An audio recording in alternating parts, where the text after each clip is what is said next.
Kingdom cinema గురించి మాట్లాడుకుందాం. Cinema రేపు రిలీజ్ అవబోతుంది.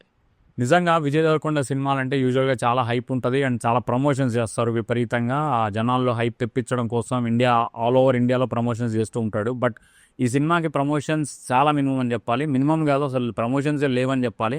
అండ్ ఇది కూడా ఒక ప్లస్ పాయింటే. విజయ్ దేవరకొండ సినిమాలు ప్రీవియస్గా వచ్చి ఫ్లాప్ అయిన సినిమాలు అన్నీ కూడా విపరీతంగా హైప్ లేపి థియేటర్కి వెళ్ళగానే పడుకోబెట్టాడు. బట్ ఈసారి ప్రమోషన్స్ ఎక్కువ చేయకుండా చాలా మంచి పని చేస్తున్నాడని నేను చెప్పాలి. జెర్సీ సినిమా తర్వాత ఆయన సెకండ్ మూవీ ఇది. అంటే హిందీలో అదే జెర్సీ మూవీ షాహిద్ కపూర్తో తీశాడు, కానీ ఆ తర్వాత సినిమా అయితే స్ట్రైట్ సినిమా ఇది రాలేదు. ఇది సెకండ్ సినిమా అని చెప్పాలి తెలుగులో.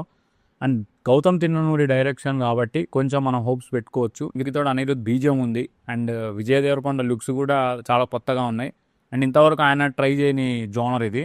అంటే ప్యూర్ యాక్షన్ కంటెంట్. లైగర్లో కొంచెం యాక్షన్ ఉన్నా కానీ అదొక టైప్ ఆఫ్ యాక్షన్. ట్రైలర్ చూస్తే చాలా డిఫరెంట్గా అనిపిస్తుంది ఇప్పటిదాకా వచ్చిన సినిమాలు అంటే ఆయనవి. కాబట్టి ఖచ్చితంగా ఈ సినిమాకి హిట్ అవ్వడానికి ఛాన్సెస్ ఎక్కువ. అండ్ సినిమా రిలీజ్ అవ్వడానికి ముందే నెట్ఫ్లిక్స్లో చాలా మంచి డీల్కి దీన్ని సేల్ చేశారు. అండ్ శాటిలైట్ రైట్స్ అయితే ఏంటి, హిందీ శాటిలైట్ రైట్స్ అయితే ఏంటి, ఇలా శాటిలైట్ రైట్స్, డిజిటల్ రైట్స్ ఇవన్నీ కలిపి వాళ్ళు ఎంతైతే బడ్జెట్ పెట్టారో అంత బడ్జెట్ వచ్చేసి ఉంటుంది ఇప్పటికి.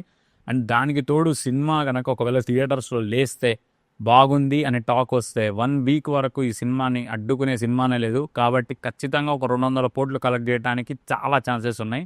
దానికి తోడు విజయ్ దేవరకొండకి హిందీలో మంచి మార్కెటే ఉంది.